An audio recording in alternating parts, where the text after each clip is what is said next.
सुबह की पहली किरण के साथ जब मोहन अपने खेत पहुंचा तो उसकी आंखें फटी की फटी रह गईं। जहां कल तक धूल उड़ती थी, आज वहां घुटनों तक ऊंची हरी भरी फसल लहलहा रही थी। बड़े बड़े चमकदार आलू और मोतियों जैसे मटर के दाने। तभी वहां से काला गुजरा। काला हैरानी और चिढ़ के साथ, अरे मोहन, ये क्या तमाशा है? कल शाम तक तो यहाँ मिट्टी उड़ रही थी और आज एक ही रात में इतनी बड़ी फसल। कौन सा गड़ा हुआ खजाना हाथ लग गया है तेरे? या कहीं शहर से कोई चोरी का माल लाकर यहाँ गाड़ दिया है? नहीं काला भाई, ये ना कोई चोरी है और ना कोई तमाशा। ये तो ऊपर वाले की मेहरबानी है। कल एक घायल चिड़िया की मदद की थी, बस उसी की दुआओं ने आज ये रंग दिखाया है। देख भाई, कितने सुंदर आलू और मटर है। तू भी थोड़े घर ले जा। दुआएं? चिड़िया मुझे बेवकूफ समझता है। ये जरूर कोई काला जादू है। जोर से, मुझे तेरे खैरात की जरूरत नहीं है मोहन। याद रख, जो रातों रात उगता है वो रातों रात ढल भी जाता है। काला के मन में शांति नहीं थी।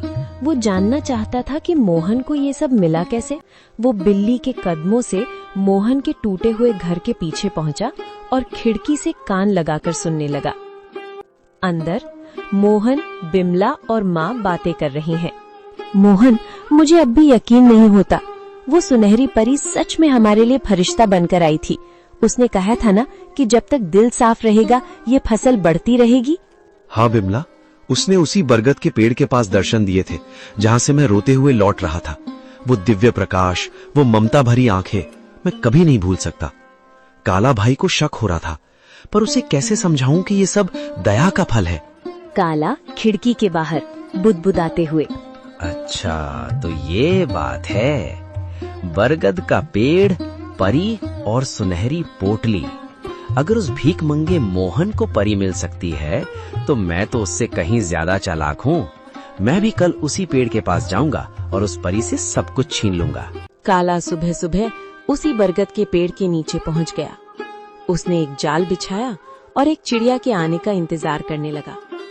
उसने सोचा कि वो किसी चिड़िया को घायल करेगा और फिर उसकी मदद का नाटक करेगा। कहाँ है वो परी? ओ चिड़िया, बाहर निकल। देख, मैं तेरे लिए कितने दाने लाया हूँ। बस एक बार मेरे सामने आ जा और मुझे वो मखमली पोटली दे दे। मुझे आलू मटर नहीं, मुझे सोना चाहिए, चांदी चाहिए। मैं उस मोहन से बड़ा आदमी बनना चाहता हूँ। काला घंटों चिल्लाता रहा। कभी रोने का नाटक करता तो कभी लालच में पेड़ की टहनियां हिलाता, लेकिन वहाँ सन्नाटा छाया रहा। अचानक एक तेज ठंडी हवा चली और एक आकाशवाणी हुई। काला, प्रार्थना हृदय से की जाती है, लालच से नहीं।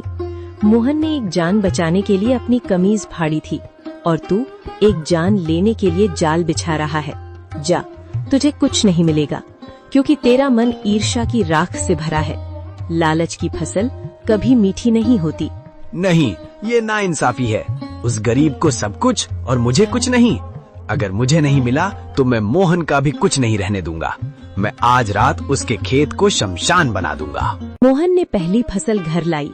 बिमला ने जब आलू और मटर की सब्जी बनाई तो उसकी खुशबू पूरे गांव में फैल गई। बीमार माँ ने जैसे ही एक निवाला खाया, उनके चेहरे पर रौनक आ गई। पिताजी, ये आलू तो बहुत मीठे हैं। क्या ये सचमुच हमारे खेत के हैं? अब मुझे स्कूल जाने के लिए नया बस्ता मिलेगा ना? हाँ मेरे बच्चे, अब हम कभी भूखे नहीं सोएंगे। बिमला देखो, भगवान ने सुन ली। आज माँ की आंखों में चमक देखी? ये उन जादुई बीजों का ही प्रताप है। बिमला आंखों में आंसू भरकर, मैं तो डर गई थी मोहन। मुझे लगा था कि गरीबी हमारी पहचान बन गई है, लेकिन आज पहली बार लग रहा है कि हमारे घर में भी लक्ष्मी ने कदम रखा है। पर मुझे उस काला से डर लगता है। उसकी नजरें हमारे खेत पर जमी हैं।